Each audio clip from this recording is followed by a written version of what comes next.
Hey Yanni. All right, so we're going to do this kind of how we did the last time, right? So if I'm not seeing your comments again, feel free to message me. So I have Facebook up on my other screen so I can see if you message me. What else? I'm going to kind of do this a little bit differently this round for this training. I'm going to do a little bit of a training, do like a live Q&A. You can feel free to put in comments. Like as I go along, I might not directly stop and answer them right away. So if I miss your comment or if you still have questions, just let me know. I'm probably going to do a training like this, and then I'm going to send you guys some additional training on it too, with like some outlines and some worksheets and stuff. Because sometimes it's kind of hard just listening to a training and you don't have anything like to fill out or anything. That can be kind of hard to just get like the entire concept of something, right? So what I want to go over is ideal clients, and I'm kind of, you'll hear me go back and forth a lot on ideal clients because there's a lot of people that really focus on ideal clients, and they're like, you need to have your ideal client, you need to have it down, you need to know exactly who they are, you need to know, who they are down to, the tiniest details, right? Which is all fine and good. It's like a balancing act, I think. It's great to know who an ideal client is for a marketing perspective, because if you don't know who you're trying to market to, you're not going to know exactly where to market, right? You're not going to know where you should be marketing and where those people are. You're not going to know exactly what types of like advertising you should be putting out there for them. So it's kind of hard to market to somebody if you don't know where to market or who they even are. You don't even know who you're marketing to. So how are you supposed to market to somebody if you don't know like who they are or where they hang out or what they what kind of marketing they're attracted to? So because you're in a business, you need to really know your clients. You need to know your customers. You need to know who exactly you're trying to target. Because once you know that, it's going to be a lot easier to target these people. And I'm all about attraction marketing, meaning that you're not like, yes, you are out there advertising yourself, but you're not you're not like out there like hunting for people. You're not hunting people down. You're not like chasing after people. Hopefully the people will eventually start to come to you, right? So first off, I wanted to ask if anybody had any questions right off about ideal clients. Do you know what an ideal client is? Do you know what an ideal client avatar is? Just go ahead and comment and let me know if you know what these things are, or if you have any kind of idea what I'm talking about so far. I'll give you a minute to respond. And again, if I'm not seeing you guys responding, I've got Messenger up on my other screen so I can see for missing comments again. I don't know. But let me know like if you already have an ideal client or not. If you do, great. If you don't, great. We can figure it out. But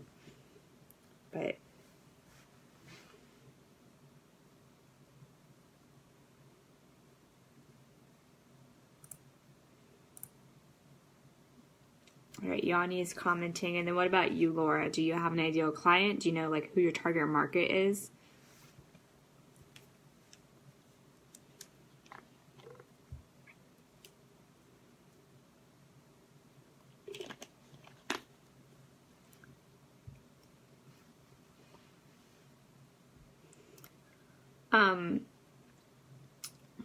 Clueless. Okay. No worries.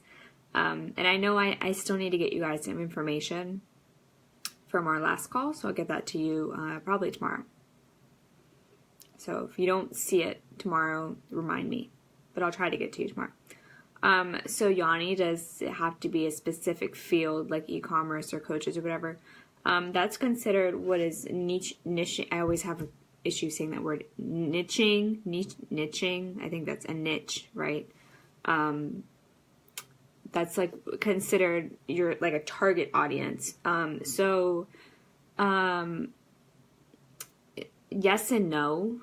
to answer your question, it does and it doesn't have to be a specific field. So you could say, like, I mean, just for me, like, the more specific you get on what type of people you want to work with, the easier it's going to be on you and them.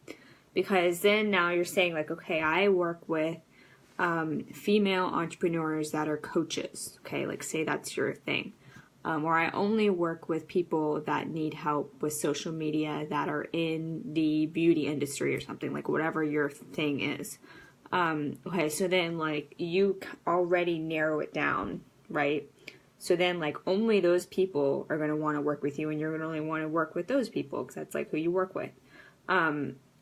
It automatically, like, attracts those types of people to you because you're like, you know, I only work with you. I already know your industry. Like, I already know, like, your struggles. I already know a little bit about you. Because once you have, like, 1 or 2 clients in that industry or field, then you really get an idea on, like, what, you know, how their industry works or whatever. I mean, whatever, like, thing or topic you pick to work with. I mean, but you don't have to be that specific like that. You could be specific in saying, like, I worked with a VA, we coached for a little while, and now she's just doing Pinterest marketing for people. So that's, like, her specific field, but she does Pinterest marketing for all kinds of businesses, not just, normally you see people kind of focused in on, like, something like that, or focus in on a certain type of person. So it's just, I really think it's easier on everybody if you're more specific. Because if you say, well, you know, I work with small business owners. This was something that I ran into. I said, you know, I work with small business owners that need their help with social media. Okay. Small business owners is like everyone and anyone. It's like everybody. Okay. It's hard to serve, like, when you try to speak to everyone, you end up speaking to no one. When you're trying to, you know, be there for everyone and trying to target every single, you know, large audience like that, it's like nobody hears you because you're not specific. You know, it's harder to stand out like that. I ran into issues with that because I was a virtual assistant. I was offering social media marketing for small business owners. And then I started getting people in construction. I started getting people like salon owners. I started getting, like, all kinds of weird oddball industries and things that I wasn't passionate about. They wanted me to write blog posts and, you know, Twitter, you know, things on Twitter for them and repin stuff on Pinterest and find stuff about construction. I was just like, you know, I don't want to do that. You know, I didn't mind doing the actual work. I just didn't want to be doing, I didn't want to focus on people in construction. So, figuring out, like, an industry that you actually enjoy, that you're kind of, like, passionate about is helpful. So, would that exclude? Okay, so that's another issue. Everybody's like, if I don't, you know, if I don't help everybody, I'm excluding clients. Okay, well, yes and no. Regardless, you can't work with every single person. You're going to eventually have a limit. You can't work with 500 people at a time. So yeah, eventually you're going to end up excluding somebody. But wouldn't you rather exclude, you know, I'd rather have a couple really good clients that, you know, pay me on time, that I really enjoy working with, that are in the right industry, versus saying, well, I'm going to miss out if, you know, I'm losing money if I don't work with everybody. But do you really want to work with everybody? Probably not, right? So if you could help an attorney, but you only focus on e-commerce, I mean, you can focus on whatever you want. And then saying that you have a focus or an ideal client or a niche or whatever doesn't mean you have to turn people away. If something pops up or somebody wants to work with you that's outside of your expertise or specialty, like, you can work with whoever you want. You can pick and choose if you want. It just, you save yourself a lot of headaches if you have a specialty, because then when people come to you and they land on your website or they find your social media or whatever you're talking in Facebooks or wherever you are, when you're out there marketing and advertising, you say like, I only work with this person. It immediately draws those people in, versus saying, well, I help, such and such people, and you're really vague about it. It's easier on everybody, I think. So, of course, you're going to have people that go back and forth with this. You're going to have people that say you don't need to focus down. You're going to have people that say you can work with everybody you want. You're going to have people that say you only need to work with these people. I really, again, think it's up to you. It's your business, and you got to figure out what works for you in your business. So, Laura, did that kind of help you out and kind of give you like a starting point a little bit? I'm going to bring up a document really quick.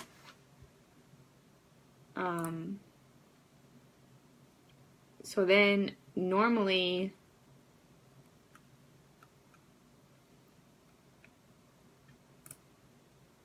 let me try to find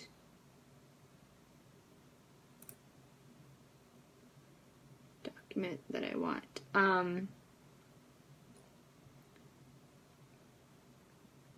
So normally, like when you talk about ideal clients, you're going to have like almost like a list of things that you go over. You're going to see this really generic, like boring list that goes around, but it's almost like you're filling out demographics for a client. So you're going to want to know like where, like who you want to work with. Do you want to work with women? Do you want to work with men? Do you want to work with everybody? What industry do you want to work with? Do you only want to work with people in a certain area? Do you want to only work with people in certain time zones? Do you want to work with people in a certain, like I said, industry or focus or something?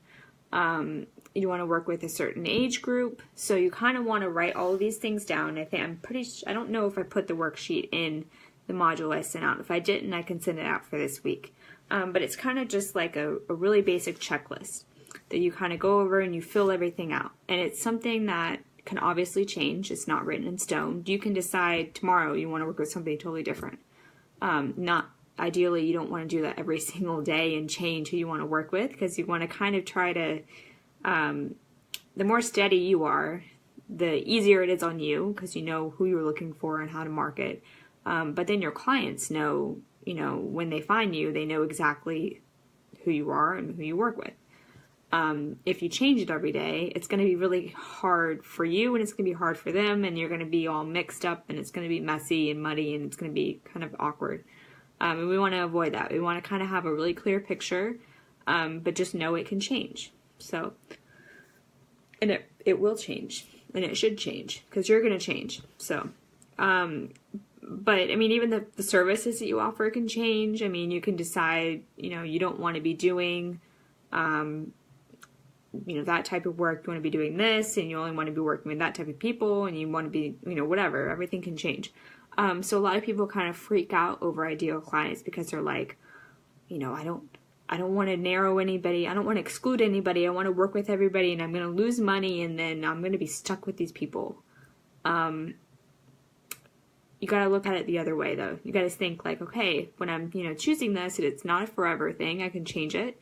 And hopefully by having a really clear idea of who I want to work with, they'll also have a really clear idea when these people find me that I'm the perfect person for them. Because I already want to work with them. They're my expertise. They're my specialty. They don't have to inform me about their industry. Like, I'm already there. So what I would encourage you to do is to go through and to kind of create like a little ideal client avatar. And I'll send you some more questions. But it's really brief, like who you want to work with, approximately what ages they're in, if they're male or female or both, the industries they're in, if you want to target a certain area or certain areas. And then sometimes we get a little bit kind of broader about like things they like to do or where they like to shop or where they like to eat and all those kinds of things. Because it's easier to market with those types of people, right? So if you're trying to find I'm going to use the example of Facebook for marketing.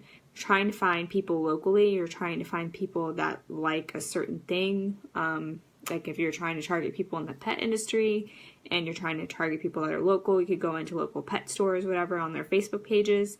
And as you're logged into your page, or as you're logged into your personal profile, if you have everything linked, you could start engaging with some of these pages in your local areas. You could start engaging with Facebook groups and stuff. And eventually you automatically start kind of like checking people out on social media.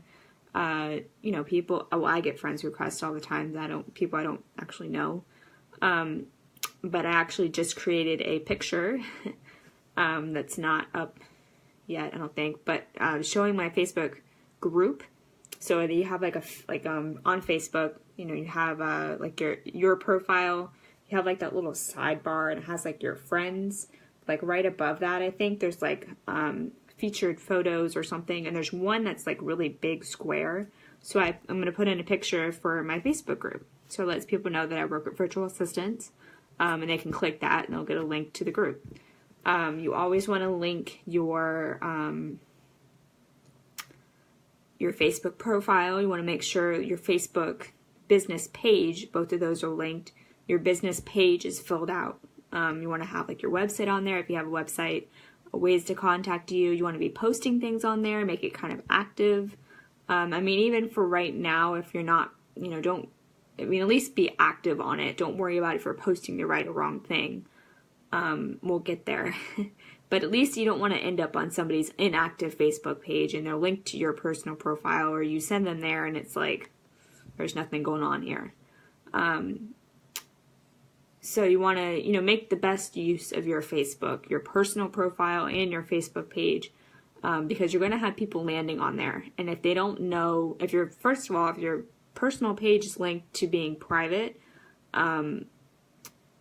they're not going to be able to see anything. And sometimes people don't really like that because they're like, I don't know anything about this person. It kind of throws them off. But, it's, however your settings are is up to you. But I would at least suggest having a Facebook page linked to your personal profile, so then that can be like your business separated, at the very least.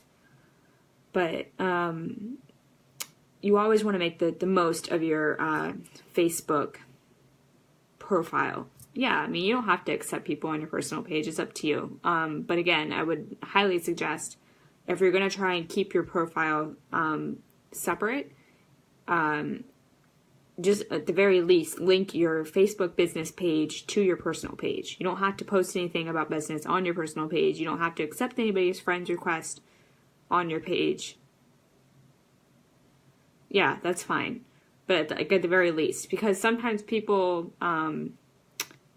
either they like message you or they find you or whatever on Facebook, or they forget, like they click on your link and they forget like why they clicked on you or whatever. Like I've done this several times, and then you go on there and it's a really private page, which is fine.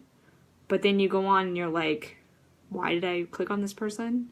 And if they don't have anything on their page, you're like, then they have to message you,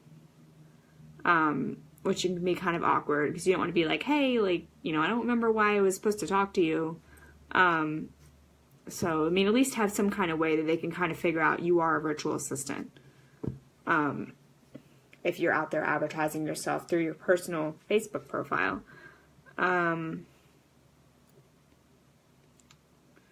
Yeah, so a lot of people kind of forget that that's really good advertising space on their personal profile. Trying to think of anything else. Because that's it for that, though. Do you guys have any other questions about anything I've gone over so far?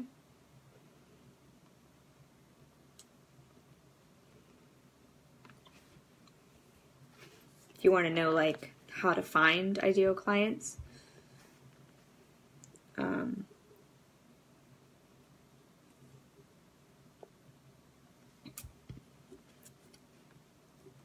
or like, yeah, people do that too.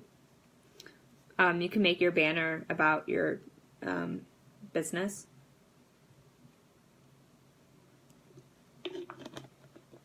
There's a couple ways to find ideal clients.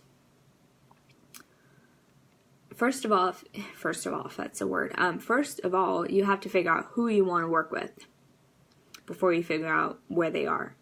But ideally, once you do that, the easiest way is through, honestly, Facebook groups, because it gives you the kind of the quickest way to go through and search in these groups and to kind of see what's going on in the groups and seeing like what kinds of groups they are.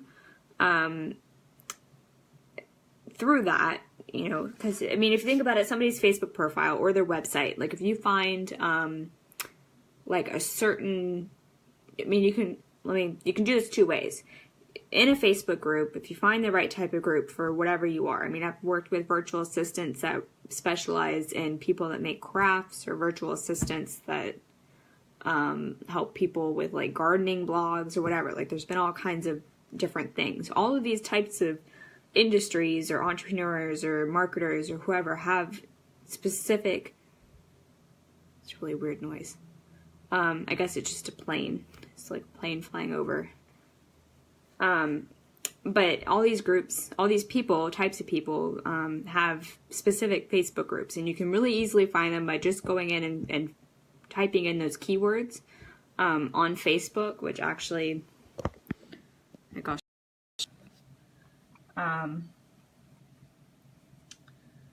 let's see. And then you can kind of really take the guesswork out of it. So if I wanted to say like, I don't know, like food, okay, food blogger. Like I've worked with food bloggers before. Okay, so here we go. These are just some groups that came up. So food bloggers, can't miss, must make recipes. Okay, so you know there's definitely going to be some food bloggers in there. There's just like a general food bloggers blog or page.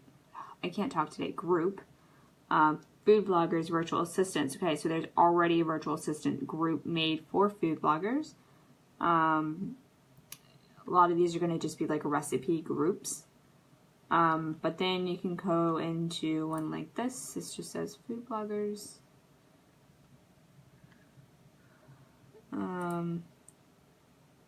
Okay, they say don't use sales links, but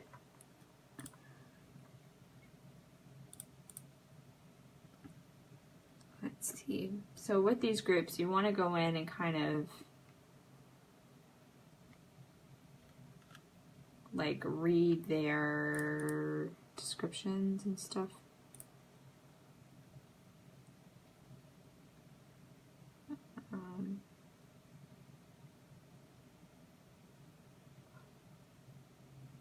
No business posting. Right.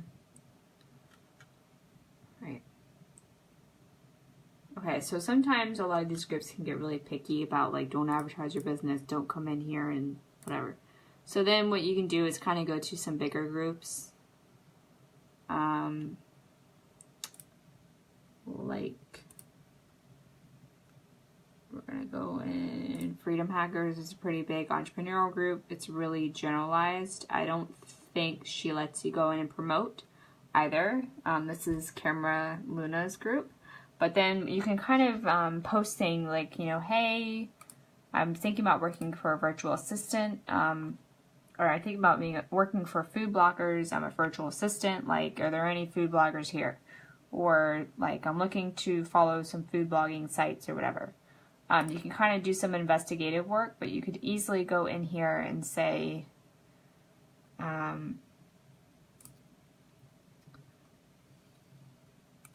this one's probably not going to have anything, because this is not really a food blogging group. Travel blogging is another really big one. This is one you could easily go in. They have job posts posted a lot. There's a like a hashtag you go in. But really the main thing with the groups, read, like when you join groups, read their descriptions, because if you just go in and say, hey, I'm a virtual assistant, I'm looking for clients and I work with these people, you can be kind of sneaky about it and put it in your introduction post, which is fine. But if you just run in the group and kind of like post this really promotional post, you're probably going to get kicked out of the group really quick. You can kind of do like some sleuthing around and kind of come up with a bunch of those keywords I think I talked about yesterday, and start searching for those in the groups that you kind of think your ideal client might be in, and then see like if they're actually in there. Again, the more, it's kind of just like a funnel. The more targeted you are, the more focused you are on who exactly you want to work with, the much easier it's going to be for you to find them. Normally you're a lot happier too if you have like a really specific thing, because then it's not like, well, I can work with this person or this person or this person or this person, or I could do this or I could do that. And then it kind of gets like overwhelming versus saying like, I only work with this person and I do this. I mean, and it might take a while for you to say that. It might take a while for you to be able to say, I work with this person and I do this, because with me, as you know, it took me like doing a couple of different things to figure out like, I don't want to do that, or I don't want to work with that type of person, or I like doing this instead of that. I mean, if I would have stuck with making websites, I wouldn't be here. I wouldn't have figured out that it's not what I wanted to do. So, trying to think of anything else really. I'll post my like worksheet about ideal clients. But again, it's just, for me, it's really, and when I tell my clients, it's kind of like a loose outline, and it's just kind of a guideline. And then what's really, I think, cool about it, whenever you're making marketing materials, you're writing a blog post, you're writing a post, you're making an image, like whatever, you always want to think about what's in it for your clients, what's in it for the person that's reading it, not what's in it for you. And sometimes that's kind of hard to do, and it's easy to forget because you're like, I need to make the sale. So you can just, you can be like, I'm a virtual assistant and I can do this, that, and the other, and like, come contact me, and here's my website.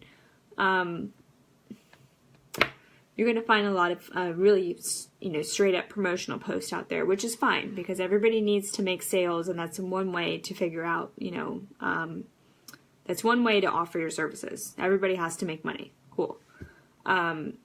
But that's more benefiting me when I post those types of services because I'm looking for a sale versus benefiting someone else.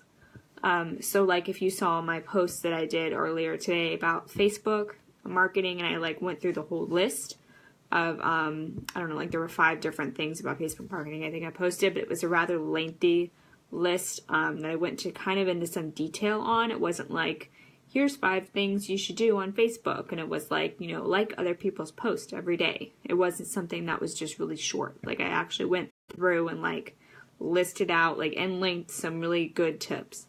So when you do posts like that, those are kind of called, value-based posts. You're giving something of value to the community.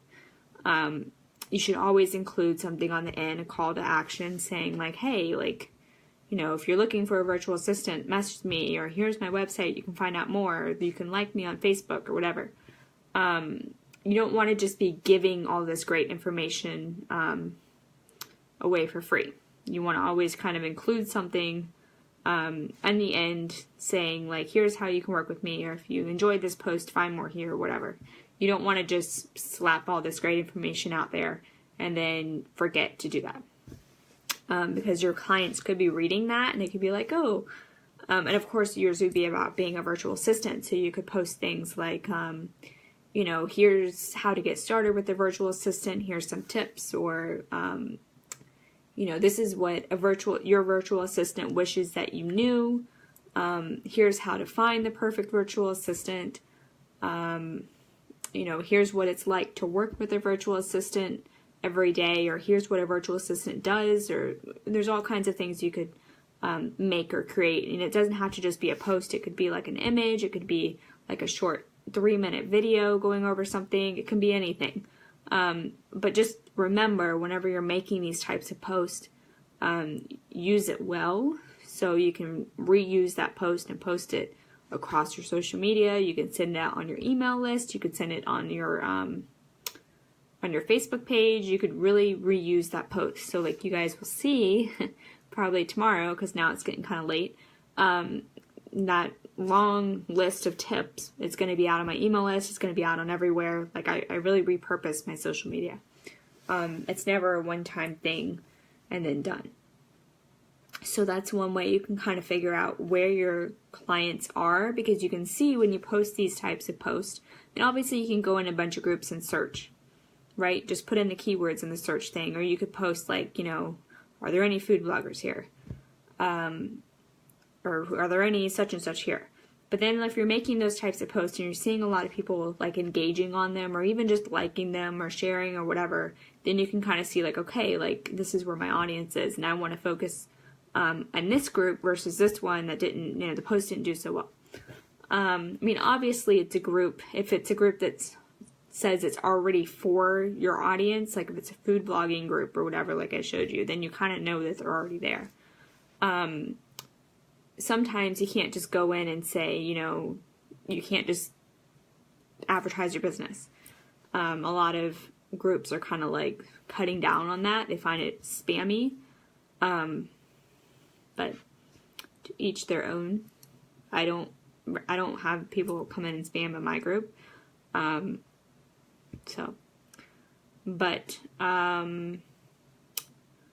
Really another way to, once you figure out who your ideal client is, finding places to be consistent.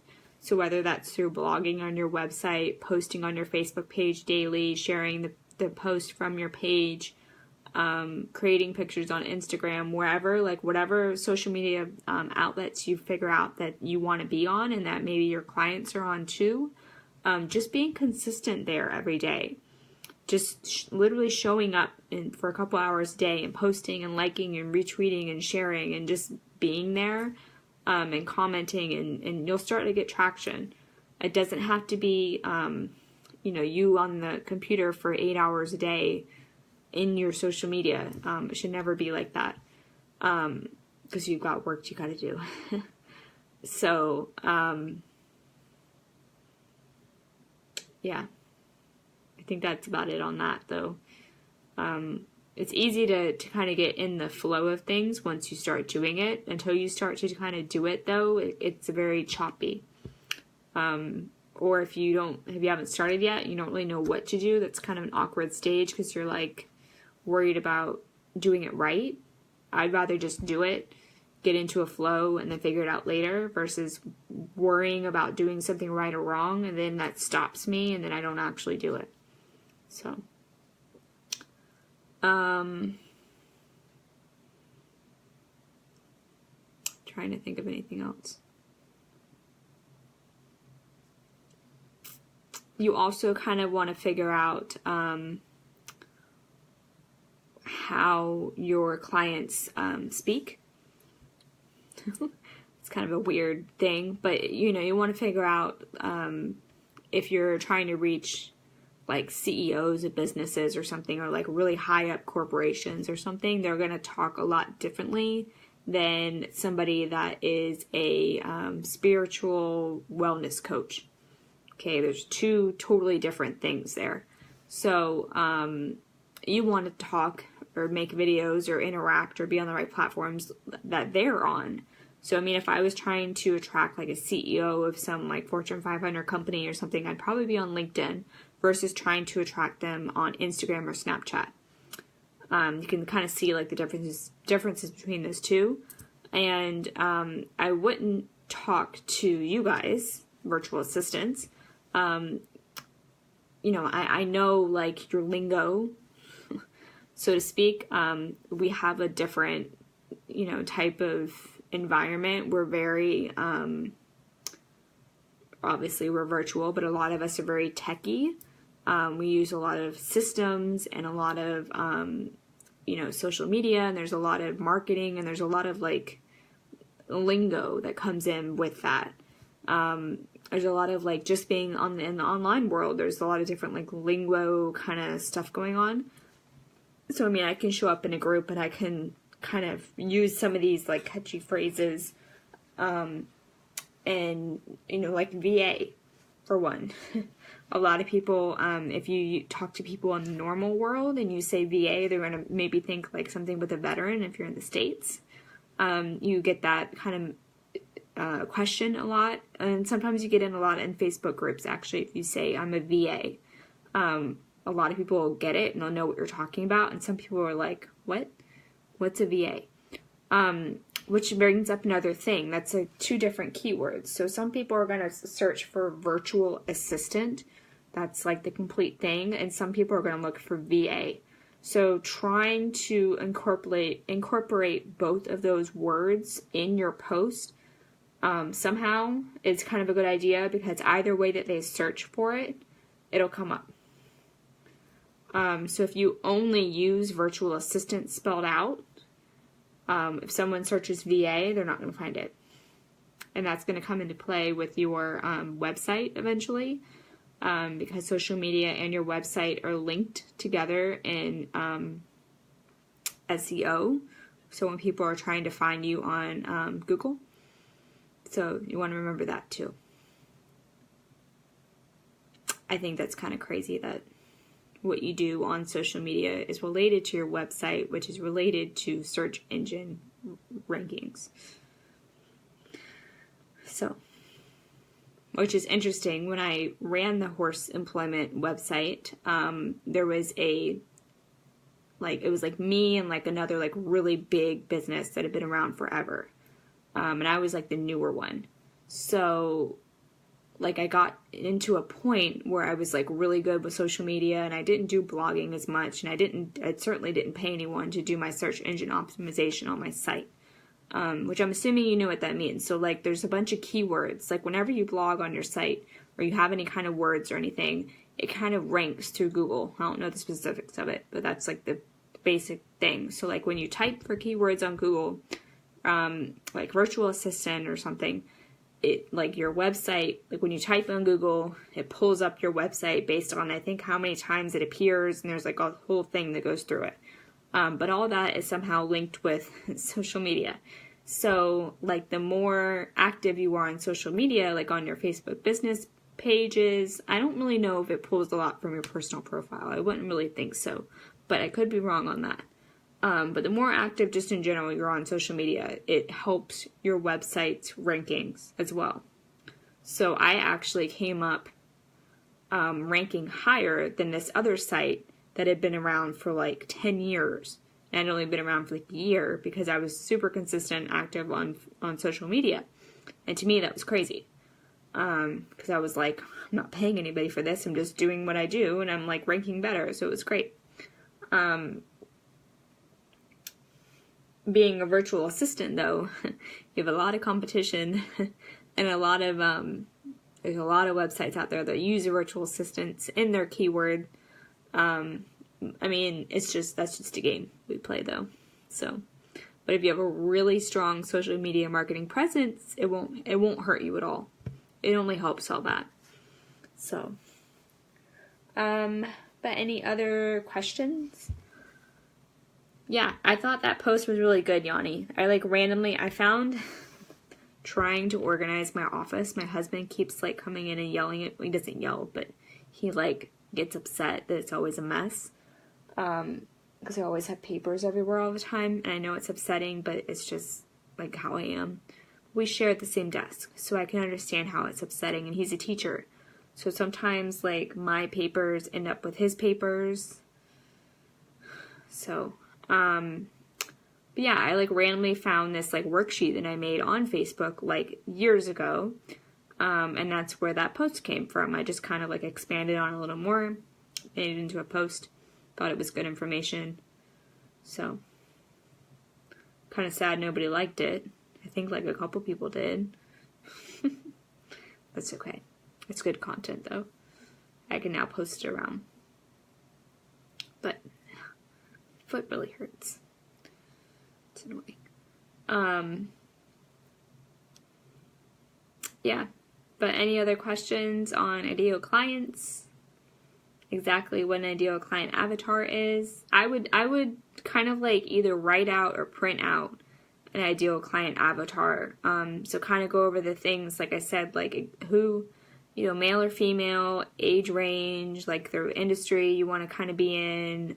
You can even get more specific and say things like, what kind of car they drive, or where they live, or what they like to eat, or their favorite food, and all that kind of stuff. You'll see a lot of people kind of go over that kind of stuff for ideal clients. And I would print it out or write it out and put it somewhere like near your computer that you see it. Because it's just a good thing to keep in the back of your mind when you're doing marketing related activities. If you're very focused on yourself in marketing and not your clients, you're going to notice that you're not going to get a lot of interaction. If you're thinking like, and usually we're some kind of, it's kind of like a demographic kind of thing. There's some, I'll either remake the worksheet or I'll post it. I'm annoyed that I don't see it on my desktop now. Hold on, let me see if I can. Ideal clients. Aha, I do have it. Alright. You guys might actually already have this, but I'm going to just copy what I have here. Okay. Oh, went through and copied everything and it didn't. Select all. There we go. Here, I'm going to post this. I'm going to post this little worksheet in the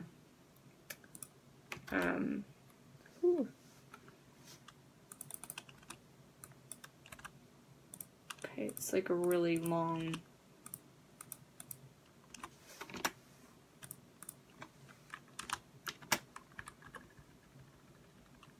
Okay, I have the worksheet. I'm gonna have to just like fix it because it came out really long and skinny. But I'll have to fix it. But I have it up. So, we may have lost Laura. I don't know. I only see one person on now. That's all right. But yeah, Yanni, it's essentially a demographic thing. So, but I would kind of like read over the document that I'm going to post and fill it out. You can either fill it out underneath there. You can message it to me, email it to me, whatever you want to do. Whatever's fine. But that's essentially what an ideal client is. I would definitely write it out or print it out and post it wherever you do wherever you do your marketing activities, and kind of keep it in the back of your mind. Again, it's not set in stone. I don't want you to feel like you are excluding anyone, because you're only including the people you want to work with, really. You're kind of excluding the people that you don't want to work with. And the only way that you know that and they know that if it's this information. Because otherwise, sometimes you're like, it's really overwhelming because there's so many, and it's kind of overwhelming and it's hard to target those people if you're really broad about it. But it can always change. So don't feel like it's set in stone and you have to stick with these people forever, because you don't. But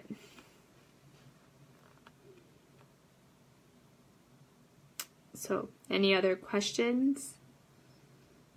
It's a I don't think it's a hard topic. I don't think it's anything that's like really intense. It's just something that's kind of hard to decide.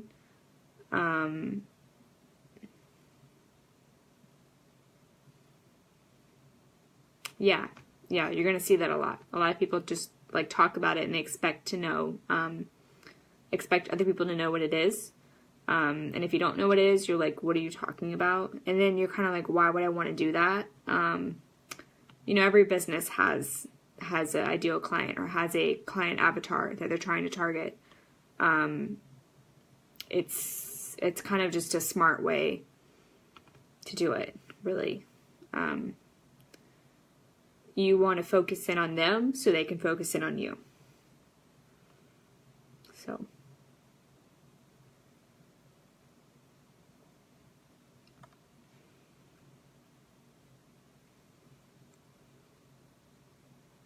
And actually, what I'll do is I'll post this information, and then I'll have everybody send me their ideal clients, and I'll look at it. Oh. All right. Well, Yanni, I think it's just you and me. So if you have any other questions for the next like 10 minutes, let me know. I mean, that's pretty much all the information I feel like you guys really need to know. It's nothing, like I said, nothing too crazy. Your homework essentially will be to kind of fill out that sheet that I'm going to post and get it back to me over Messenger, or take a picture of it if you write it down, whatever's fine. So I'll tag everybody in this, and then let me know, when you have it done. Yeah. Yeah, no worries, of course. And then anybody that's watching the replay, excuse me, if you have any questions about anything that I've talked about, let me know too.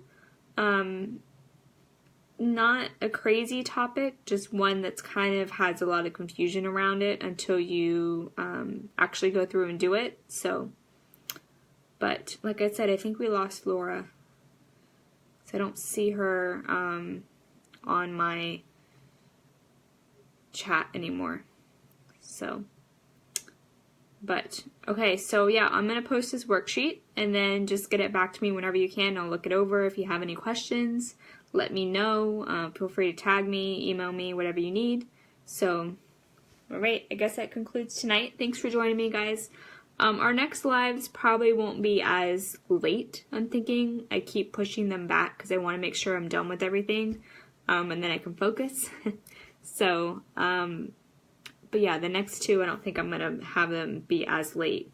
So I'm going to try and do a couple of different times. So, but thank you for joining me live. I think it's really helpful for you guys and for me when you're actually live and not just recorded or watching recorded content, because you're going to have questions and stuff, and then you're not going to have a way to ask me right away. And then you might ask and I might get back to you late, and then you've already like moved on from the topic. So, all right, have a good one. I will see you soon. Next week modules should be going out tomorrow, I think. So look for those. See you soon. Yep. Thanks for joining.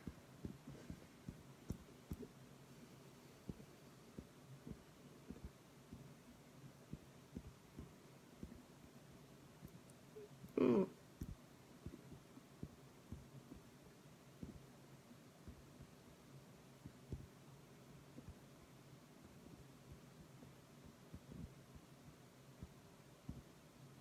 All right, goodbye. Let me know if you have any questions.